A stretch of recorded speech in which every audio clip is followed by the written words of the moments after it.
Fala, alemão! Tudo bem? Valeu, Sandrão. Tudo legal, graças a Deus. Primeiramente, muito obrigado pelo convite. Cara, podemos dividir um pouquinho da nossa história junto ali, né? E com certeza papo não vai faltar. Vamos lá. Não, não vai faltar papo não, meu amigo, porque se for para contar a sua história, essas lives aqui são programadas para durar 1 hora. Cara, se for contar, acho que sua história, só os primeiros 5 anos já gasta essa 1 hora e a gente não consegue. Não Graças a consegue. Deus. Acho que é que a gente tem que ter história para contar, né? Sem dúvida, meu amigo, sem dúvida. Então, deixa eu te falar uma coisa. As pessoas veem o Ingo Hoffmann, piloto de Fórmula 1, maior campeão de Stock Car de todos os tempos, piloto de rally, ídolo do esporte, filantropo. Eu tenho que ler de tanta coisa. E às vezes essas pessoas não têm a menor ideia de como que você saiu lá da arquibancada para entrar na pista. Conta para essa galera. Eu já tive o prazer de ouvir essa história e vou ter o prazer de ouvir de novo. E queria poder ouvir ela mais 20 vezes na minha vida. Como é que você saiu da arquibancada para a pista? Tem uma galera aqui assistindo que está doida para sair da arquibancada para a pista. Como é que você fez? Fala para gente. Vamos lá, pessoal. Deixa eu contar de uma forma bem reduzida, pelo menos tentar fazer uma forma reduzida, como é que foi isso. Eu, obviamente, era super apaixonado por corrida de automóvel, literalmente vivia também nas arquibancadas de Interlagos, né, Sandro? E é importante eu colocar aqui para o pessoal a minha idade. Eu nasci em 1953, fiz agora 68. E eu, desde pequeno, era super fissurado, tarado por carro de corrida. Eu nunca fui influenciado por ninguém. Sempre uma coisa que estava dentro de nada, entendeu? Então, lá para o final dos anos 60, eu já frequentava o Autódromo de Interlagos, pegando ônibus com meu primo, e pulava cerca, andava dentro da pista, era apaixonado. Eu queria, como todo mundo, começar a correr de kart, com os meus 14, 15 anos, mas meus pais não me autorizaram, porque eu era menor de idade, eles não quisiam Tinha dar, que ter não queriam que eu autorização. corresse isso, e achavam que era esporte de rico, que precisava de muita grana. O que, de uma certa forma, eles têm razão, né? Eles tinham razão. Então, eu tinha que esperar, completar 18 anos, tirar a carteira de motorista, e só com 19 anos, a primeira vez numa corrida em Interlagos, no ano de 1972, com um Fuscão 1500, que era o meu carro que eu usava para ir para a faculdade. Essa risada que você deu, e muita gente dá nas palestras também. Porém, o Fuscão 1500, Sandro e pessoal, aí, em 1972, era o top de linha. Era o que tinha de mais, o cara queria estar montado. Era leve, fazia curva, né? Porque era o Fuscão, porque não, tinha 4 montadores. Eu sou o Volkswagen, a Fiat veio depois, não era nem 4, era Volkswagen e Ford. E o Fuscão 1500 era o top. Eu estreiei com isso, o Fuscão em 72. Tinha Santo Antônio, desculpe, tinha Santo Antônio, essas coisas? Tinha Santo Antônio? Tinha, era obrigatório. O requisito para participar desse festival, que chamava Festival do Ronco, para pilotos estreantes e novatos. Obviamente, como não diz para quem nunca correu. O requisito é ter exame de saúde, ter a carteirinha da federação, o carro sem para-choque e com Santo Antônio. Porém, o meu Santo Antônio era feito de PVC, de tubo de PVC. Tinha o Santo Antônio lá. Porque vistoria naquela época, vistoria técnica, não existia. Calma aí. Nada. Não façam isso em casa, tá? Por favor, não façam isso em casa. Tentem fazer hoje, não é mais possível, porque as vistorias técnicas hoje são muito mais exigentes, né? Claro, sem dúvida. Eu saí com o Fuscão de casa, Sandro, com com para-choque, cheguei em Interlagos, deitei embaixo do carro, tirei os para-choques e fui para a minha corrida, entendeu? E era o grid definido por sorteio. Tinha tanto carro inscrito, que eu larguei em 44. No Autódromo Velho de Interlagos eram 6 voltas, só uma corridinha muito curta. Porque eram 8 quilômetros, não eram? Como? Eram 8 quilômetros? Quantos quilômetros eram? Isso, cada volta. 8 quilômetros, tinha 8 quilômetros. Eu passei gente pra cacete, cheguei na 7ª colocação, porque a corrida era muito curta, senão ia mais para frente, né? Aí, meu pai passou a ser meu maior apoiador, já no ano seguinte já me arrumou um patrocínio, eu já fui campeão brasileiro, aí a coisa deslanchou. Mas, em resumo, foi isso, né? Cara, como é que é esse caminho, assim? Não sei se você pode falar sobre isso. Como é que é esse caminho para arrumar o primeiro patrocínio? Porque hoje em dia tem a lei de incentivo ao esporte, que algumas pessoas podem tentar. Algumas petroleiras estão com academia de jovens pilotos que retiram do kart. Naquela época, como é que era? Dependia de ter algum relacionamento? Ou você tinha que... O que você tinha que fazer para conseguir um patrocínio naquela época? 100% no relacionamento. Isso eu falo até hoje, o pessoal me procura. É relacionamento profissional do pai, o relacionamento familiar de alguém da família que tem esse relacionamento. É o relacionamento. No meu caso, foi o seguinte: essas primeiras 6 corridas que eu fiz em 72 com o meu Fusca, era o carro original, o pneu não era nem radial, era pneu de então era custo zero, entendeu? Mas na 6ª corrida, o motorzinho do Fuscão fundiu, fiquei a pé. Sei. Aí já percebi que era patrocínio. Aí aconteceu uma coisa extremamente bacana, que eu me emociono quando eu conto, porque quem me arrumou o patrocínio foi o meu pai, do grupo da empresa que ele trabalhava. Ele era um grupo forte, que ele tinha um banco, tinha uma corretora de imóveis, uma corretora financeira e uma empresa de tecelagem, meu pai era administrador. E o dono dessa empresa era um turco que chamava Jorge Calil. Ele viu que o Ingo tinha jeito para coisa e resolveu me apoiar. Mas não pelo meu talento, mas sim para agradar meu Entendi. pai. Porque meu pai era o administrador da empresa dele, da tecelagem, e como bom alemão, fazia tudo certinho. Claro, Tudo ele certo. queria manter teu velho lá, e uma das formas era agradando o seu velho dessa forma, né? Sim, mas não mandei ele lá, porque o turco era um cara muito bom de coração. Falava, você já visitou a Alemanha? Meu pai falou, não, nunca fui para lá. Então pega a tua esposa que vai que a empresa paga. Por quê? Eu falei, não, você está fazendo um bom trabalho. Meu pai falou, mas eu estou fazendo aquilo que você me paga para fazer, entendeu? Nada mais que isso. E quando esse Jorge percebeu que era uma maneira de agradar meu pai a me patrocinar, pintou esse patrocínio, entendeu? Meu pai não pôde, vamos dizer, negar, entendeu? Então, e o teu pai é alemão? O teu pai é alemão mesmo, nascido na Alemanha? Não, eu sou brasileiro de 4ª geração. Ah, que nem eu também sou. Meu pai nascido em Curitiba, Paraná, e a avó dele que veio da Alemanha, entendeu? Mas aquela cultura do alemão, né, cara? O cara faz, a linha tá aqui, ele anda naquela linha ali, não sai dela, né, cara? Exatamente. E graças a esse comportamento do meu pai, pintou esse patrocínio, entendeu? Que foi o start para tudo que veio na sequência, né? Porque isso é um patrimônio, né, Ingo? O cara, o patrão dele lá, ele como empresário, ele devia ver o tempo inteiro tendo que se defender de várias pessoas querendo o tempo inteiro. É Brasil, né, cara? É o Brasil. É isso aí, você falou do Brasil. Só tem sacanagem, só tem roubalheiro. Naquela época já tinha, né? Querer levar vantagem. Oi? Naquela época já tinha, né? Já era Brasil isso aqui naquela época, né? Lógico, e aí me aparece um alemão que faz tudo certinho. Que bacana, cara. Que bacana. Agora me diz uma coisa, alemão. Quando você começou no automobilismo, como é que foi, assim, você teve que ser autodidata, você teve que aprender tudo sozinho, alguém te ajudou, alguém pegou e falou, vem cá, ó, vira assim, vira assado, freia aqui. Como é que foi isso, cara? Não, 100% autodidata, Sandro. Isso hoje eu tenho consciência que é um dom que eu nasci com, um talento. E eu entrei a primeira vez na pista, a coisa já aconteceu. Nunca ninguém me falou nada no início. Como eu falei, em 72, 73, eu fui campeão brasileiro. Em 74, eu estreiei na Fórmula Super V. E o chefe da equipe era o Fittipaldi, que estava no Brasil de volta construindo o Fórmula 1. E ele foi me ajudar, foi ser meu chefe de equipe na Fórmula Super V.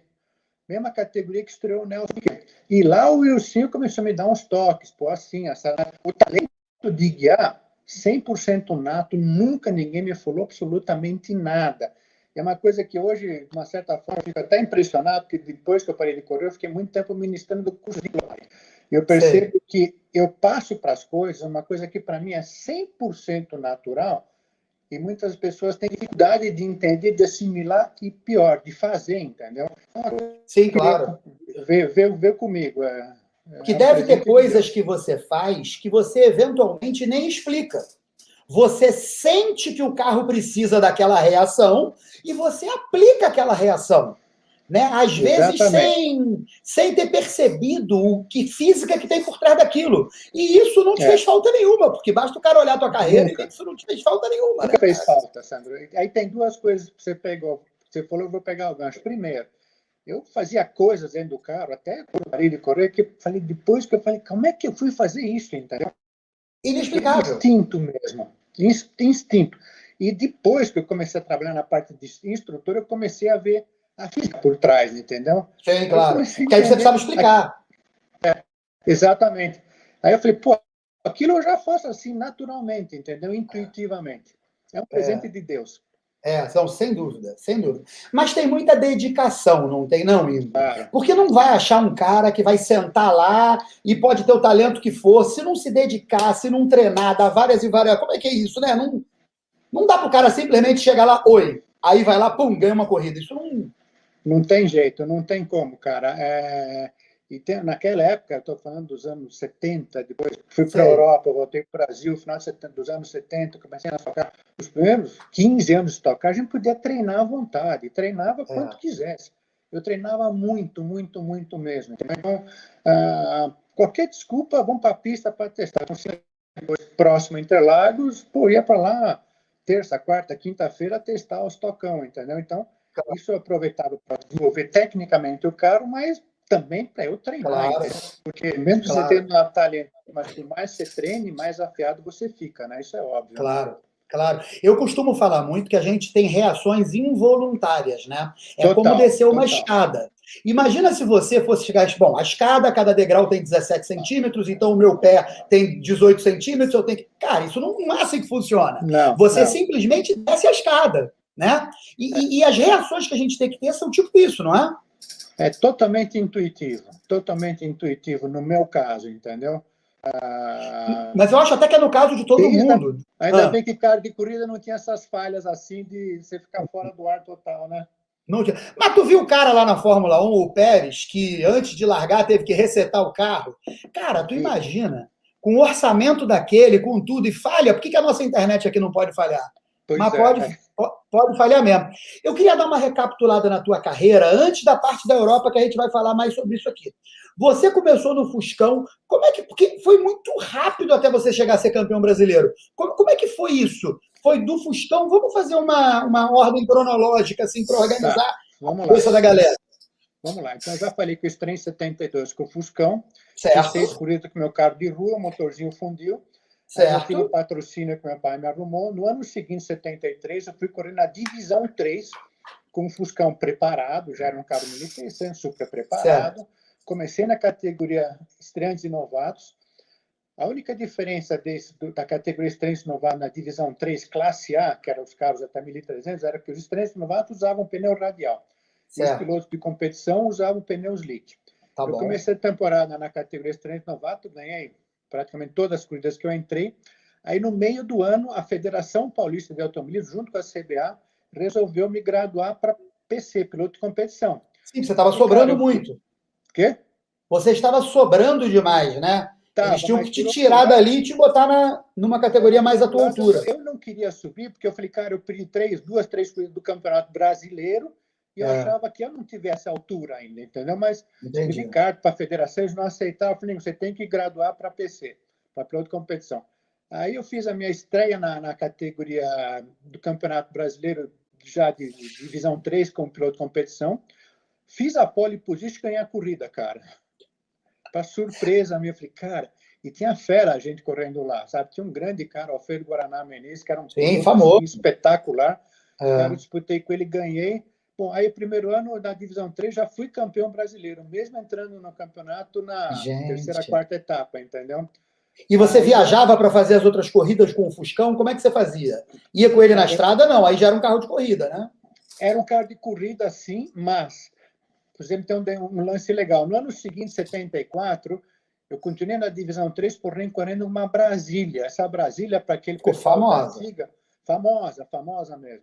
Essa Brasília, por exemplo, quando nós fomos correr em Tarumã, a Brasília foi no caminhão, mas o motor da Brasília foi... Meu pai tinha uma Brasília também, amarela. Eu peguei a Brasília do meu pai, montamos um motor de corrida na Brasília de rua dele, e eu fui dirigindo até Tarumã, no Rio Grande do Sul, estrada de pista simples, quer dizer, 1.000 quilômetros amassando o motor. Aí chegamos lá, tiramos o motor do carro de rua, botamos no carro na Brasília com certeza. E o caminhão nessa altura já levava o carro de corrida, porque já era um carro de competição mesmo. A Brasília, por exemplo, tinha um câmbio Hewland de 5 marchas, era um carro já Porra, que bacana, hein? Não? Eu também fui campeão brasileiro em 70. Oi? Que bacana ter câmbio Hewland na Brasília, né, cara? Porque a gente olha a Brasília como um carro extremamente simples, mas era câmbio de fórmula, né? Era um câmbio de fórmula, a gente trocava a relação, e era o seguinte, por ir no fórmula, o câmbio é atrás do motor. Na Brasília, o câmbio é na frente do motor. Então, a primeira era no lugar da quinta, segundo no lugar da quarta, terceira, segunda e primeira. Quer dizer, ao contrário, entendeu? No lugar da quinta era a primeira, e então eu tive que trocar o chip, isso, né? E nunca errei uma marcha, cara. Nunca errei uma marcha. Era a primeira, a segunda, a terceira, a quarta, a quinta, entendeu? E aí essa Brasília matou a pau, né? Essa aí ficou famosa mesmo, entendeu? Essa era escrito Creditum, não era na lateral? Crédito era justamente essa empresa que esse turco Jorge Calil era um dono de uma corretora de valores. Sei. E ele me patrocinou pela Crédito. E em 74, paralelamente à Divisão 3, eu estreiei na Fórmula Super V. Fiz 6 corridas, a pole position em todas elas, sendo que cada corrida tinha 3 baterias, quer dizer, somatório de tempo das 3. Eu não fui campeão porque eu ganhei uma porrada de baterias, mas eu quebrava em uma, então a soma de tempos eu ficava mal. Aí acabei o campeonato, acho que na terceira colocação. Aí no ano seguinte, 75, eu já fui para a Europa. Caramba, que nós vamos falar disso agora. Até preparei uma pergunta aqui só para isso.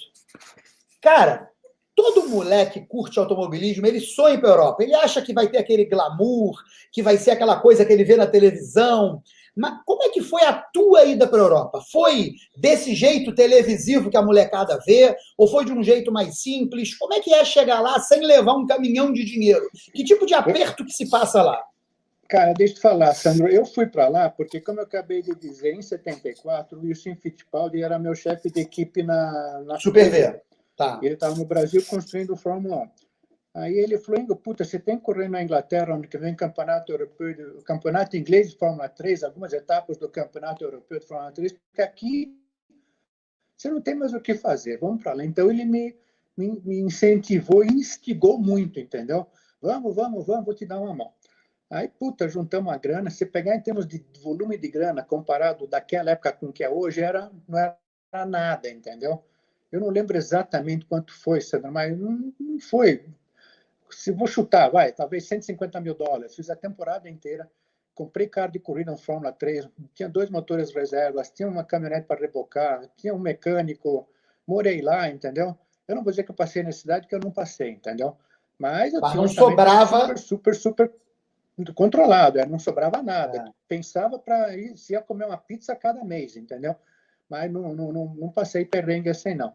Aí, esse primeiro ano de Fórmula 3, né, no campeonato inglês, eu fui super bem também. Fui o único cara a ganhar corrida com carro 100% privado, porque todas as outras provas foram vencidas pelos carros oficiais da March, da Raut e de uma equipe inglesa chamada Modus, todos carros oficiais. E no segundo semestre de 75, o Wilson me convidou para fazer o primeiro teste no Fórmula 1, na pista de Silverstone. E aí é uma coisa interessante, Sandro. Eu estreiei com o Fuscão em setembro de 72. Em setembro de 75, estava botando a bunda para ganhar um Fórmula 1. Então você vê que puta ascensão absurdamente rápida. 3 anos, cara.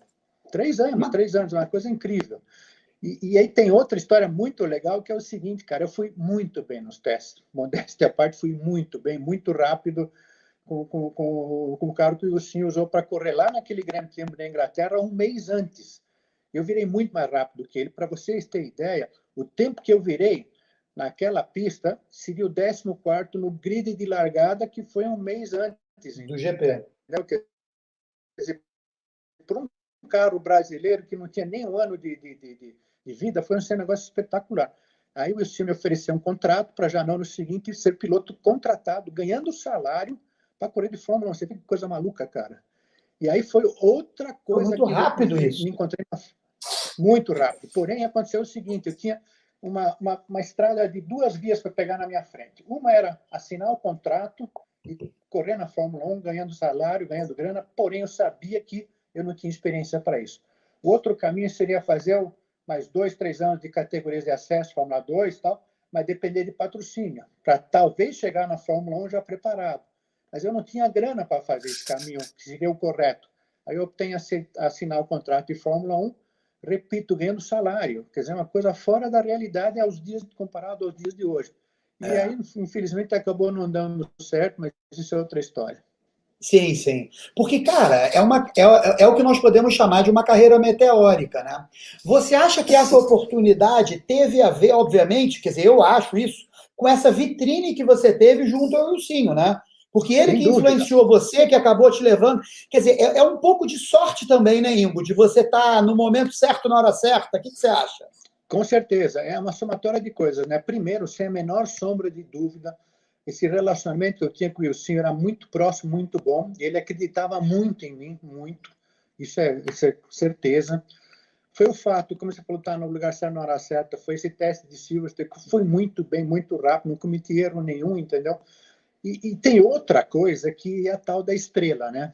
E a estrela a gente nasce com ou não tem. Ou você tem ou não tem, entendeu?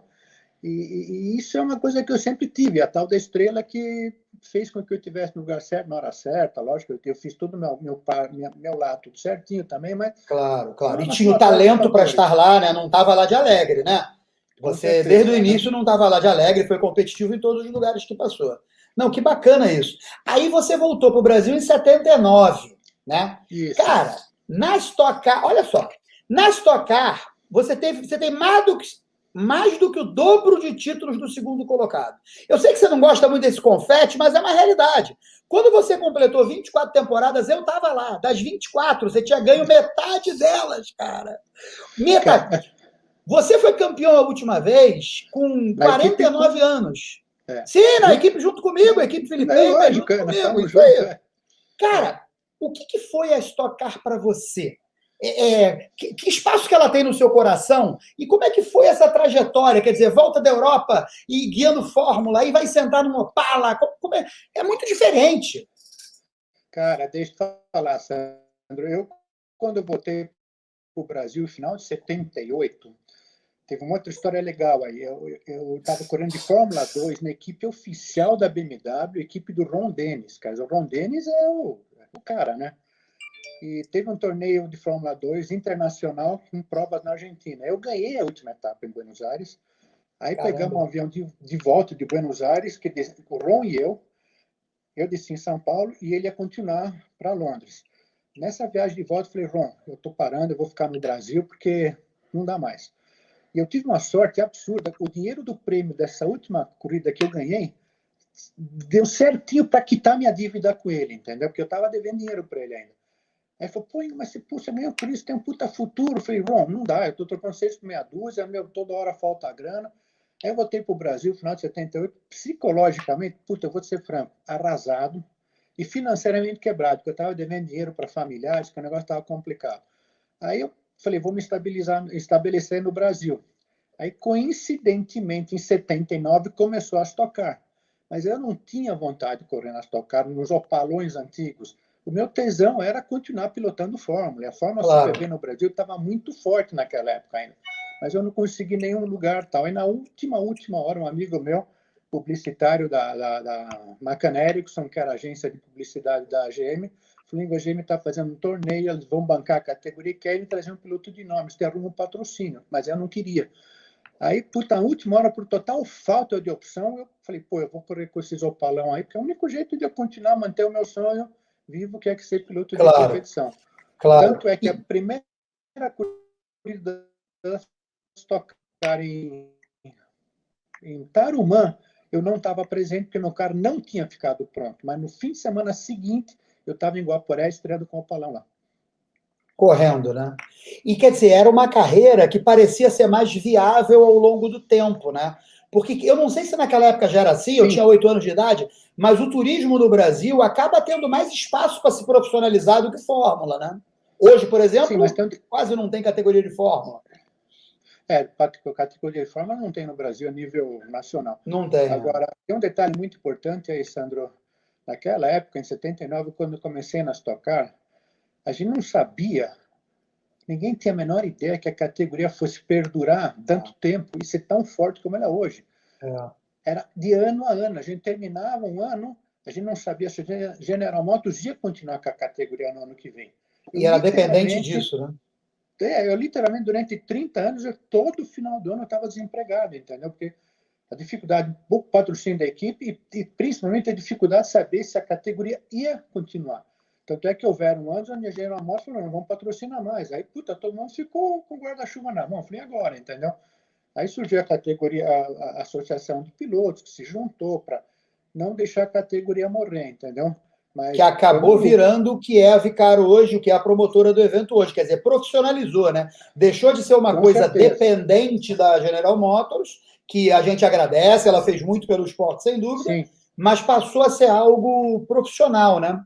E nesse meio tempo, Alemão, por todos esses carros, a cada carro desse, uma nova adaptação, aí quer dizer, como é que era esse ano a ano, assim? O Opala, aquele Opala modelo 79, ele foi até o meio dos anos 80, como é que foi isso? Cara, primeiro deixa eu falar em termos de adaptação ao carro. Como eu acabei de dizer, a minha primeira corrida de Stock Car foi a segunda etapa do Campeonato 79 em Guaporé. E o carro era péssimo, era muito ruim, era um carro que nós pegamos no departamento de carro usado na concessionária de São Paulo. Era um problema. Outro problema, eu que estava dirigindo o carro de maneira totalmente errada. Eu vim de um Fórmula, que é uma coisa muito mais radical do que um turismo Opala. Pra você ter ideia, Sandro, nos treinos livres em Guaporé, eu era sempre o último, a coisa de 1 minuto, 1 segundo e meio, 2 do penúltimo. Era assim uma tragédia, era uma terrível, terrível. Era então, ruim de doer, né? Não, você não tem ideia. Então, o primeiro ano foi muito, muito difícil nesse aspecto. E tem um detalhe que eu sempre gosto de falar, que é o seguinte, em termos de persistência, de comprometimento. Essa minha corrida de estreia... Calma aí que falhou. Calma aí, falhou sua voz. É sempre o último. O Afonso Giafone, que foi um campeão da categoria, um cara super importante dentro do cenário da Stock Car, quando faltava assim... Tá me ouvindo? Alô, alô. Alô, alô, alô. Você caiu de novo. Você voltou, depois caiu. Agora eu tô te ouvindo. Você estava falando do Afonso Giafone. Então, aí o Afonso chegou para mim, tipo, uns 40 minutos antes da classificação, eu falei, Ingo, teu carro está muito ruim, você está muito ruim, o que você está usando de amortecedor? Eu falei, amortecedor do Rogério, um cara que fez lá na Lapa, em São Paulo, amortecedor nacional que ele ia recalibrar. Eu falei, não, você está louco, você não vai dar... Eu vou te emprestar 4 amortecedores Bilstein, importados. Pega lá no box que você vai montar, vai melhorar o carro. Cheguei com os 4 amortecedores lá no box, eu falei para o mecânico de concessionária, que não tem um pingo de pegada de competição. Falei, fulano, vamos trocar os amortecedores aí, porque vai melhorar o carro.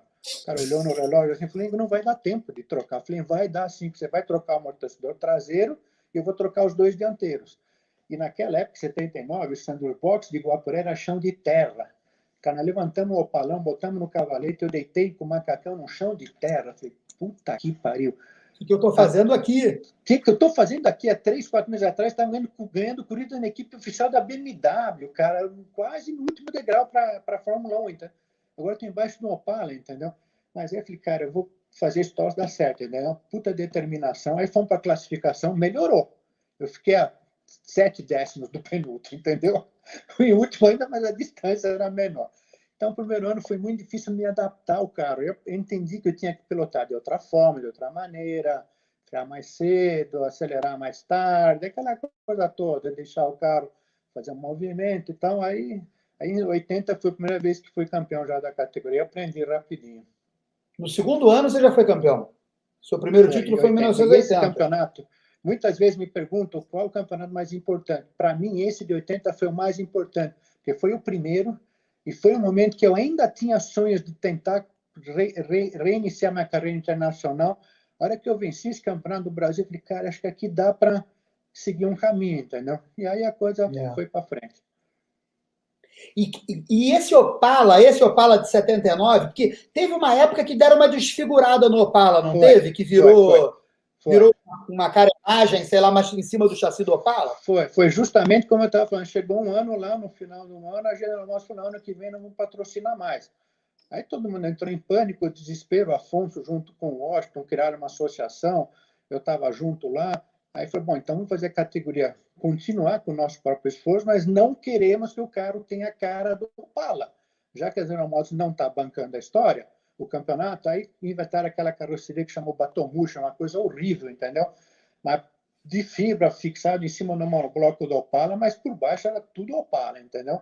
Aí depois de 2 anos a General Motors voltou para a categoria e aí voltamos a ter Opala já com apêndice aerodinâmico, spoiler, asa, e aí em 94 entraram os ômegas.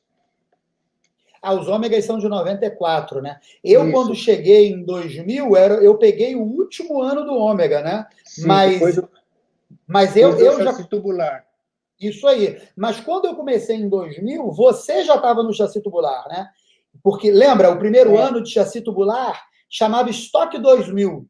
E era o motor 6 cilindros do Opala, com o motor 6 cilindros do ômega, do Opala, com o chassi tubular.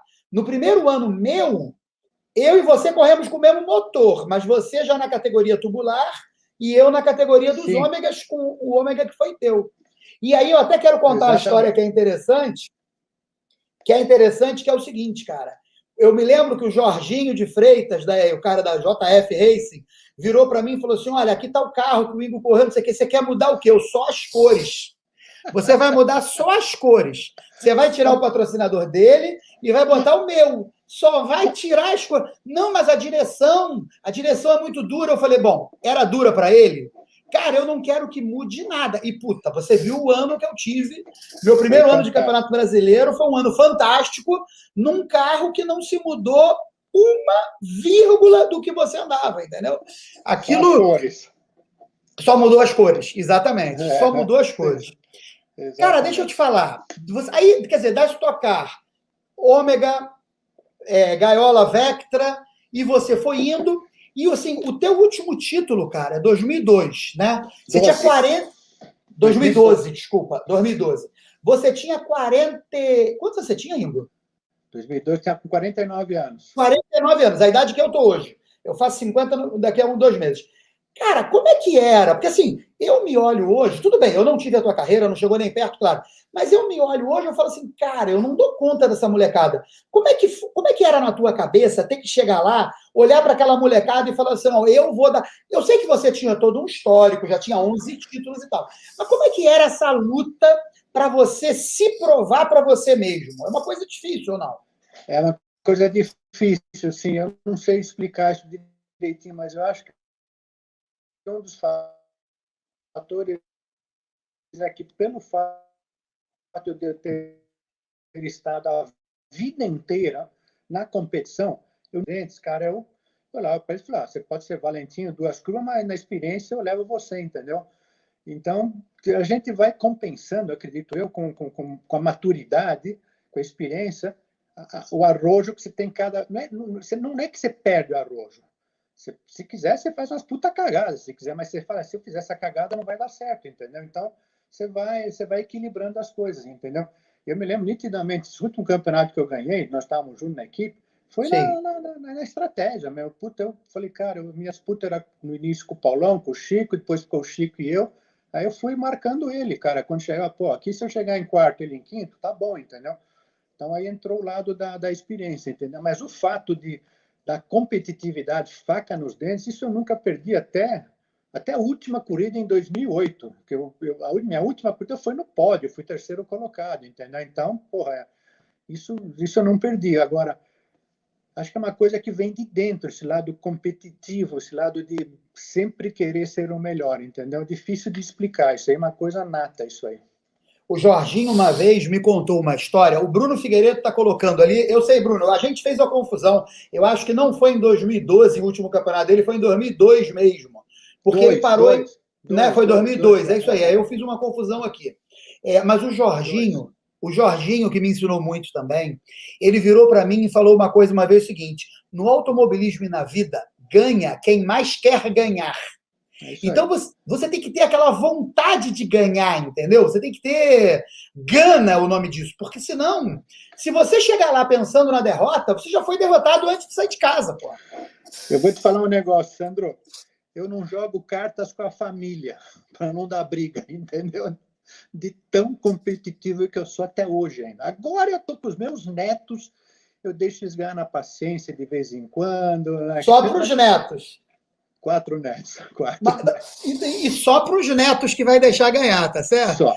Para mais ninguém, com a né? família, porque é uma coisa que vem de dentro. Eu fico bicho se eu não, sabe? Então, eu nasci com e vou morrer com, entendeu? Mas, de fato, foi 2002. 2002 eu já estava aposentado. Me aposentei em 2008. O cara vai ficando velho e vai perdendo a noção do tempo, né?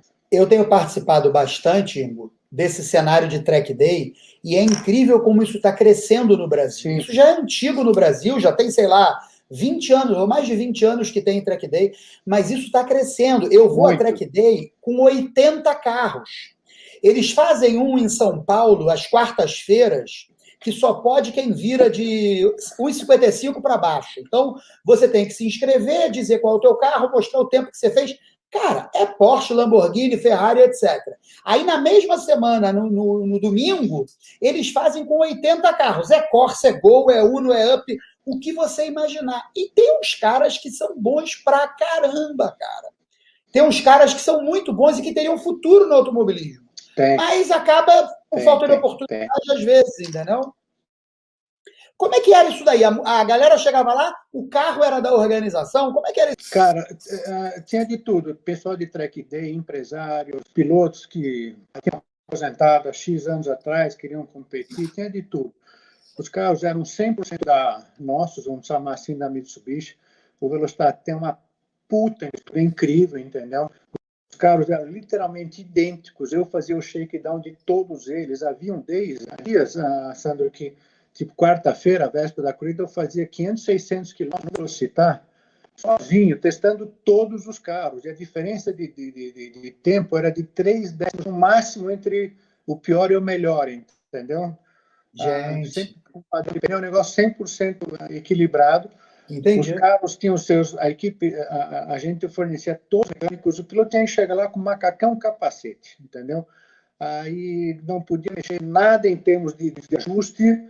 A pressão de pneu era feita pela Pirelli. E aí tinha todos os carros com telemetria. Aí sempre pegava no final do treino a volta referência mais rápido para comparar com quem quisesse, entendeu? Então, sei lá, o fulano foi mais rápido do dia, com tempo X, pegava a volta dele na metria, botava lá, então chegava o piloto Zé das curvas, meu carro não é na curva, não é na reta, pegava, comparava com a do piloto mais rápido, e aqui você está freando cedo, está freando, e aí íamos trazendo isso para cima. Nós tínhamos mais 3 outros instrutores lá, que serviam de coach para esse pessoal, entendeu? Como você faz no track day. E muitas vezes eu sentava com os caras no carro para mostrar, ó, aqui você tem que frear assim, tem que fazer assado, quer dizer, então o cara ia lá, se divertia, ainda tinha uma assessoria, e era tudo no sábado de noite estava em casa, domingo com a família, quer dizer, sem estresse com a família, entendeu? E os carros eram 100% feitos na Velocitato. Valeu, cara, um abraço para todo mundo, até mais.